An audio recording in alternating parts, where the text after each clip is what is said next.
Hey, how's it going, everybody? This is GC Performance here, back with another video.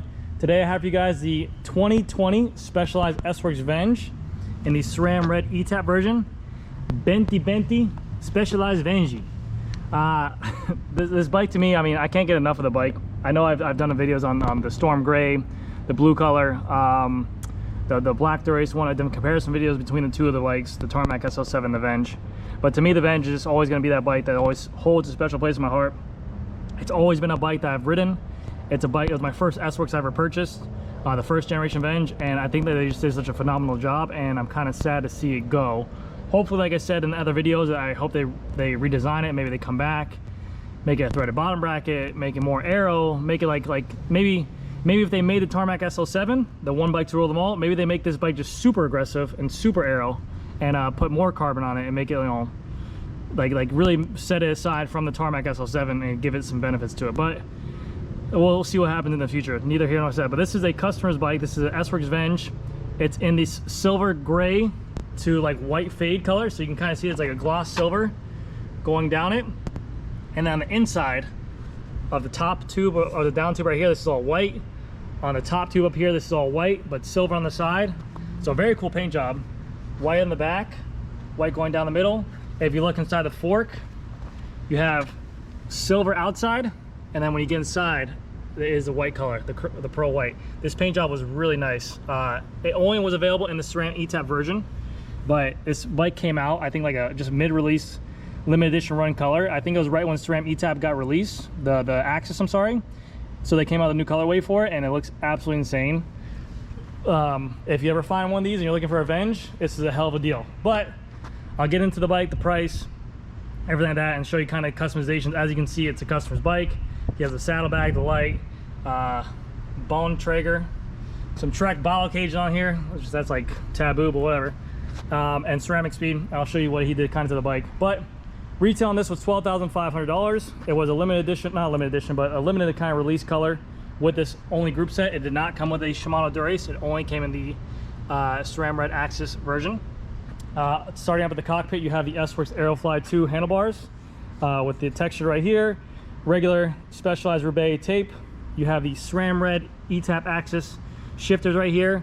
They are wireless. It is a hydraulic brake lever. Very nice looking. You have the proprietary S-Works Venge stem. Reason why it's proprietary is it fits these spacers. It makes it the reason for why it's integrated. There is no cables showing on this bike, as you can see. The cables are hidden internally. They get routed through the bar, and then they get routed underneath the stem right there. So as you can see, there's a little bolt. Here's the stem. Because this is wireless, you do only have two cables. You have two hydraulic brake cable lines on there.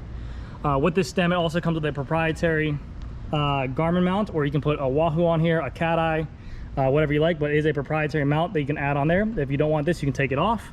And then also, it also comes underneath here as well a mount for like a GoPro or a light or some sort like that.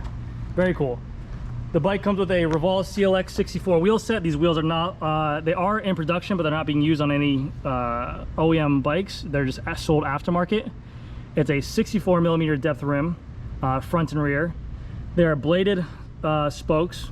You have a ceramic speed hub internals, so the wheels are ceramic speed still, and they are tubeless ready. So that's going to be the biggest counterpart between the CLX Rapides that are new and the CLX 64s. Is that benefit to the 64s, they're deeper dish, which are going to be more aero. They have ceramic speed hub bearings internally, and they're tubeless ready. You would have to buy a tubeless tire, but this customer changed out his tires to GP 5000s, just preference to him. And please don't tell me the tires on backwards. I know he installed them himself. Leave me alone in the comment section. I did that one time, and you guys act like I sucked at working on bikes, so thank you. Going on down, center lock rotor, SRAM Red rotor. Very clean looking bike again. There are no cables showing. Everything is hidden, integrated into here. And if you guys ever did wonder, you can still package the bike very easily. You just have to remove this bolt under here that houses these two cables. You have enough leeway room. You pop this off. It just acts like a normal stem. You loosen these two bolts up. You take off this top cap, and then you just pull the bike or the handlebars to the side, and it can still fit into any kind of bike bag, into a cardboard box. So if you are looking into getting a integrated stem and handlebar system, The Specialized system, the new Tarmac SO7 and the Venge are very easy to work on. They can still manipulate the cables pretty well, and you can still fit into a box if you need to, unlike the Madones and stuff like that that have the cables ran through the handlebars and stuff. Very easy to do still. You can adjust the stem height because these cables are ran. You can also take off the stem right from factory and put on a different stem if you like, a longer stem. There is enough cables here to accommodate that as well. So if you did have any, you know, if you bought this bike, you're unsure that the stem was gonna be the right fit, there is nothing you really have to do aftermarket. You don't have to change, you don't have to re-bleed the brakes, you don't have to cut the brakes, you don't have to put new hoses on, unless you go to like an extreme 140 stem. But usually when people put a 120, 130, 140 on here, they're also lowering this, so it kind of compensates again. Bringing it down lower will give you extra cable length. So very nice design they have on here. You have the integrated seat wedge right here. You have the proprietary Specialized Venge seat posts. It does have back here the little cover plate for the Di2, but because this is SRAM red ETAP, that is covered off. You have the gorgeous silver paint on the side with the S-Works logo going down. This is again FACT 11R carbon, I believe. Let me just double check, but yes, I believe it's FACT 11R carbon. The only 12R carbon that's on here, that's on the bike, I'm sorry, the only 12R carbon that's made is on the Athos and the Tarmac. The Venge was always 11R carbon, and even their Pro models, though it didn't say S-Works, was still 11R carbon. They only made one frame mold for this to cut down costs, and that's why their Pro model started at $8,000, was because of that reason right there as well. But yes, not a bad bike for what it is. It's going to be with 11R carbon. It's still stiff enough, it's still fast enough. That's the one thing people say about the Venge, is that riding the Venge bike itself, the vertical compliancy of it, the vibrations you get going up through the bike, it's a little bit stiff, and that's why people like the Tarmac SO7 now, or the SO6, was because the rounded tubes, a little bit narrower tubes, it wasn't as harsh as a ride when riding. Here in South Florida, our roads are very well paved, and there's really not a lot of climbing, so once you do get up to speed and you put a wide enough tire on it, like a 26 or 28, you really should have no issues with that. But it is still more of a rigid ride than a Tarmac SO7 or an SO6. So keep that in mind. You do get some better aerodynamic benefits and qualities, but it will be more of a rougher ride. So gearing on here, it comes with a SRAM red Axis front crank. It's a 2x, it's a 48 by 35 tooth chainring. It does come with a Cork power meter integrated. This is a carbon fiber crank arm. The bottom bracket on here is going to be a BB30. So this one has on here for the bottom bracket, it's a dub bottom bracket. It's a BB32 dub bottom bracket. Works pretty well. Not a lot of creaking with that stuff. I think SRAM did a good job with manufacturing that metal housing for that. They did a really well job, because I haven't got any complaints on creaking bottom brackets in there. You have a nice little Specialized logo. Going on back to the rear wheel, we have the SRAM red Axis rear derailleur. Again, it's wireless. You have the wireless battery here for the front derailleur, the wireless battery here for the rear derailleur. These just pop off and on. They are interchangeable. That is one benefit to SRAM red compared to the Shimano Dura-Ace, is that if you don't shift the front derailleur as much and you run out of juice and you forget to charge it, you can swap batteries. So benefit to SRAM there on charging.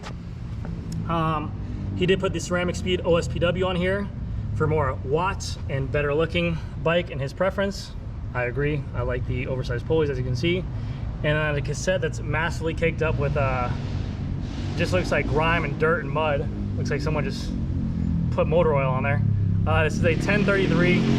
That's how the bike comes stock, with a 1033 in the rear and a 4835 in the back.